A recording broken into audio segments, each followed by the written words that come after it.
I now have a Patreon. Only kidding. Still, do not want your money for this. In this video, I talk about SummerSlam, Fully Loaded, and the King of the Ring of 1999, and give my top 5 wrestlers for each. Oh, look at the boo-boo. King of the Ring 1999 was one of the worst pay-per-views of that year. There was a lot of bad pay-per-views and disappointing pay-per-views this specific year. The Rock number 1, Undertaker number 2. They had a fairly entertaining matchup here, and The Rock was super over it this time. A match that didn't really work, but they still are involved in my top 5 was the match between Steve Austin and the McMahons. The ladder match really didn't work, but this was still one of the best points of King of the Ring 1999, which overall was very disappointing and pretty bad show. Here we go. Our comfort zone now.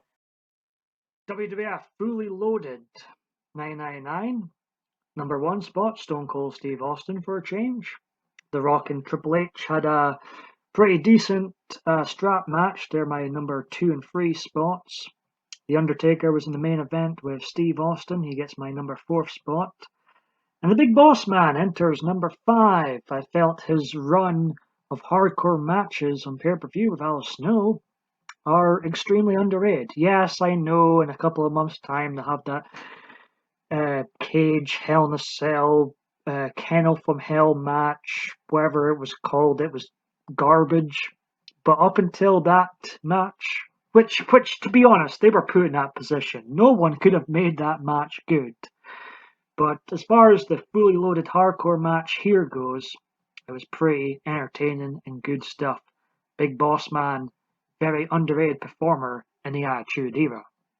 So far in my re-ranked Bond rankings, SummerSlam 1999, my top 5 go as this: Big Boss Man and Al Snow in 5th and 4th place. The main event participants are in my top 3: Steve Austin number 1, for a change, Mankind's 2nd spot, and Triple H. I'm not the biggest Triple H fan, but I thought this triple threat match was was one of the better ones I've seen, and was the highlight of this Pacific SummerSlam. I also enjoyed the Lions Den match with Ken Shamrock and Steve Blackman.